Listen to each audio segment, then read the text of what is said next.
অনাবিল আনন্দে ভাসছে বগুড়া সদরের শিকারপুর ইরুলিয়া গ্রামের রাজিয়া সুলতানা ও সাইদার আলীর পরিবার। তাদের ঘর আলো করে আজ জন্ম নিল এক পুত্র সন্তান।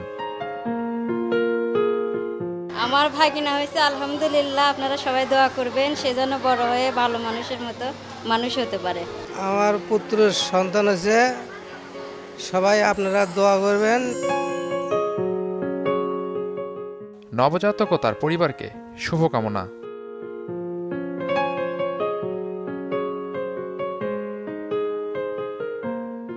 আমাদের লিটল স্টারের চাই double care twinkle baby soap, ত্বককে রাখে কোমল আর অ্যান্টিব্যাকটেরিয়াল ফর্মুলা রাখে জীবাণুমুক্ত। শুরুটা হোক যত্নে।